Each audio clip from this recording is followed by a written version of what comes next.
Hello，大家好啊！作為呢個 channel 嘅第一條片咧，我都想用1至2分鐘去介紹一下自己先。首先 KNG 咧就係我同我太太英文名開頭嘅第一個字母啦，而 at Singapore 咧嘅意思就係我哋已經喺新加坡度生活啦，所以大家可以叫我哋做 K 仔同 G 妹。咁我咧就係土生土長嘅香港人，移居咗新加坡大概1個月左右，而太太就係已經喺新加坡度工作同埋生活咗6年半。如果大家對我哋點樣過新加坡，又或者係對新加坡工作有興趣嘅話，都可以留言話俾我哋知。至於我哋嘅 channel 咧，其實就係記錄翻我哋生活嘅點滴啦，所以呢個 channel 嘅內容都幾多元化嘅，會有我哋喺新加坡同埋香港嘅生活點滴啦，亦都會有我哋去旅行嘅片段啦，甚至乎一啲食物嘅介紹。只要我哋認為有嘢值得分享俾大家咧，我哋都會嘗試拍片同大家講嘅。加上我自己本人咧係一個好有諗法啦，好多嘢講嘅人，而且大多數咧都係一啲天馬行空無厘頭嘅諗法。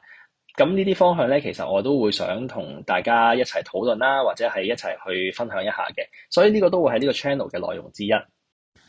咁今日呢條片咧就係想同大家傾翻近日比較 hit 嘅一個香港女仔去到日本，然之後遲咗半個鐘冇得食 omakase 不特止，最後被當成 cancel booking 而收咗全額嘅費用。咁首先講翻我嘅睇法先啦，其實遲到就一定係唔啱噶啦。你搭飛機遲到，飛機都唔會等你。你同朋友食飯，人哋禮貌上都要等埋你先叫嘢食。如果唔係你嚟到，人哋都可能食得七七八八，咁你就已經影響咗成台人嘅食飯嘅體驗。所以遲到咧，其實就一定係唔使講，一定係唔啱噶啦。咁我想同大家分享嘅點或者觀點係咩咧？其實就係在於一啲對於 book 位啦，或者時間管理比較嚴謹嘅餐廳，有冇機會有一啲人性化嘅處理咧？我見到大部分人嘅表達都係話，omakase係預咗你嘅嘢食，你唔去餐廳都唔一定安排到其他人食你嘅嗰份嘢食啦，咁導致餐廳會有損失。又或者係已經寫到明遲到10分鐘係當 cancel 啦，因為驚你直頭 no show 或者會影響下一批食客。咁其實去到呢度咧，就想同大家討論下。因為在於呢個遲到10分鐘嘅點咧，我相信得2個情況嘅啫。應該就係第一，餐廳可能佢老闆佢係極之不喜歡人哋遲到嘅。咁但係我又睇唔出其實10分鐘、9分鐘、11分鐘，甚至乎遲到1秒鐘嗰個分別喺邊咧？因為佢都已經遲咗到啦嘛。所以我覺得咧，其實佢呢一個規矩咧，只係針對一啲可能你直情 no show 啦，冇備飛陀啦，又或者係真係驚影響到下一批食客咧，佢先至會咁樣做嘅。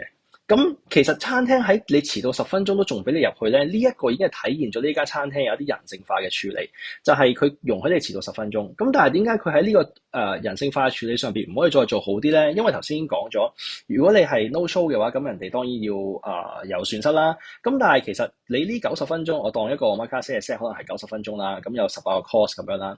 咁其實你每10分鐘會食2個 course，咁其實你遲到咗10分鐘，佢都已經可能人哋已經食緊第3個 course。咁你再入去嘅時候，其實10分鐘可能都已經影響到其他食客。咁所以我覺得佢最大嘅 concern 就係驚你食唔晒成個 course，食唔晒成個 set，而影響到下一批嘅食客咧。其實呢一個係最大嘅原因嚟嘅。咁所以我就喺度諗啦，咁點解其實佢遲咗半個鐘嘅話，即係當然佢唔啱啦，呢個唔使再講噶啦。但係既然你本身呢90分鐘都係預咗俾呢一批食客嘅話，咁有冇可能就係我連頭嗰30分鐘嗰6份嘢食我都完全唔食，我淨係需要坐翻埋自己個位度，根據翻原本嘅食客嗰個上菜嘅速度啦，或者佢哋上到去嗰一個嘅菜式嘅時候，我先至再加入翻咧。咁呢一方面，我覺得對於食客啦，同埋對於餐廳嚟講咧，都會有一個相對嘅一個人性化嘅處理喺度啦。餐廳又唔需要話浪費食物，而嗰個顧客又可以承擔翻自己遲到嘅一啲損失，佢就冇得食前邊嗰啲東西啦。而佢接受，當然佢大家雙方都接受啦。咁但係我又覺得直接遲到10分鐘之後就唔俾人入去食咧，我覺得係規矩上咧佢絕對係冇錯嘅。但係如果佢係容許人遲到10分鐘，點解又唔可以容許人哋入去食剩低嘅嘢食咧？哪怕可能只係剩翻5個菜式或者係8個菜式。咁呢個就係我想同大家討論一下嘅觀點啦。可能當中有啲細節嘅上面，或者一啲餐廳營運上面嘅東西咧，我係忽略咗嘅。所以呢度都歡迎大家討論啦，同埋留言話俾我知。條片咧就嚟到呢度啦，嚟緊仲會有好多題材想同大家分享啦，同埋討論一下嘅。咁如果大家中意呢條片嘅話，就麻煩大家撳 like 啦，同埋 subscribe KNG 嘅新加坡啦。拜拜。